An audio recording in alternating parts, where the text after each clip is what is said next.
Hey, today I'm going to talk about 3 foreign films, and their titles are: from Japan, Zebraman; from Italy, Call Me By Your Name; and from France, Lover for a Day. First up is Zebraman. This is a 2004 Japanese movie, and I love this movie so much. It is so ridiculous and so amazing. You should 1000% watch this movie. I'm recommending it to everyone. The basic premise, I don't want to say too much about it because it's kind of more fun to let it get revealed to you. But what I will say about the basic premise is it's about this middle-aged man who is the biggest loser in the world. He is terrible at his job. He has no friends. His wife hates him and is constantly cheating on him. His kids despise him, and he really doesn't even like himself. But then it's slowly revealed that he has this weird obsession with Zebraman, this sort of Power Rangers-like superhero, and it just gets so crazy and ridiculous, and I love it. It's kind of similar-ish to both Kick-Ass and Super. It's been a while since I've watched those movies, so I can't tell you exactly how deep those parallels run, but it has that same sort of vibe, where it's just like a real person with a superhero thing.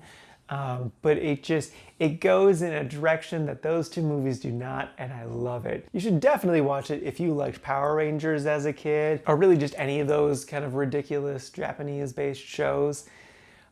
It's just,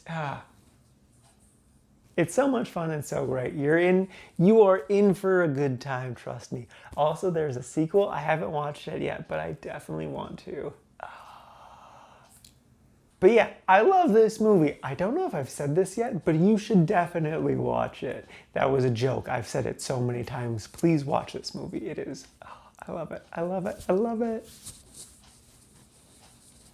Next up is Call Me By Your Name. This is a 2017 Italian movie starring Timothy Chalamet and Armie Hammer. It's all in English, or mostly in English, I guess I should say. And the basic premise is that Timothy plays this teenager who is on summer break and is slowly realizing that he is attracted to men. This definitely belongs in the gay historical movie subgenre. It definitely qualifies because it's set in the 80s and there is a decent amount of gay stuff in it, but the main character is kind of more bi than gay, because for a decent amount of the movie he has a girlfriend, and it definitely comes across that he is into her. He just kind of likes Armie Hammer a bit more because, you know,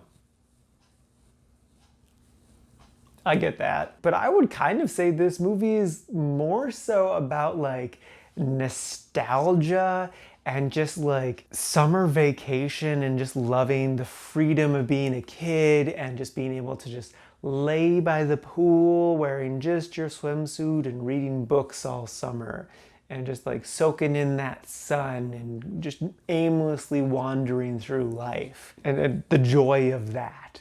And like there is a gay love story in there, and the father gives a great speech at the end about, you know, finding who you are, which I definitely found very powerful. The movie just feels more like a love letter to youth and youthful ideas and wonderings. Though I'm sure it has been and will be very impactful for those who are coming to terms with their sexuality. Just for me personally, I've just seen so many gay historical movies that this one, though is good, it just didn't blow me away in the way some of those others did. But don't get me wrong, I definitely enjoyed this movie. It was a good time. I'm glad I finally got to watch it.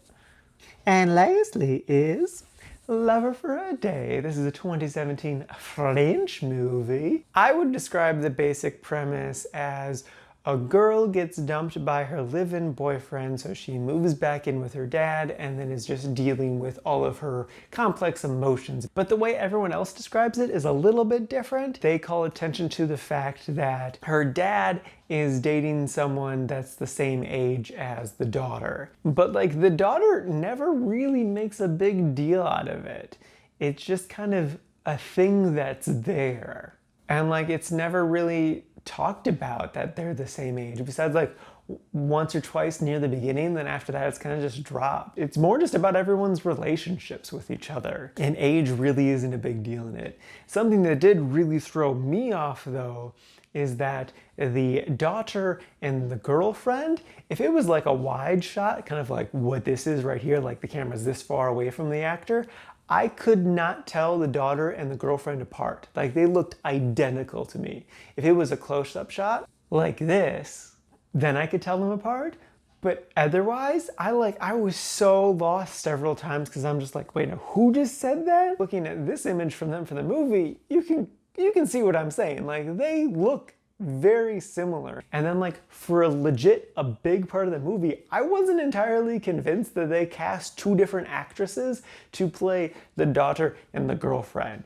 I was pretty sure that they cast just one person and were just like doing some fancy technology stuff to have them on the screen at the same time. They didn't do that. It's definitely two actresses. So it was definitely an intentional choice on their part to make them look similar. And I'm sure that plays into some of the deeper themes of the movie. I will say, I don't think I entirely got this movie. I did like it though, and I did enjoy it. I think this movie is definitely worth a second viewing and hopefully with someone else where I can have a discussion about it.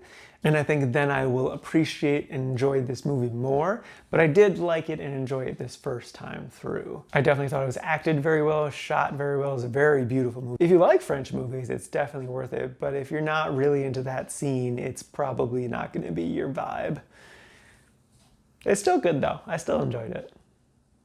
Alrighty, now for today's rankings. So first up, we got Zebraman sitting at number 29 in the really liked category. And then behind that is Call Me By Your Name, sitting at number 57 in the liked category. And then bringing up the rear is Lover for a Day, sitting at number 69, also in the liked category. And this is out of a total of 120 movies so far this year. And then as a quick aside, in April I wanted to watch more foreign films than American films, and I just barely achieved my goal, getting 16 over 14. It was kind of difficult at times, but it was definitely worth it because I watched a lot of good movies, and today is no exception.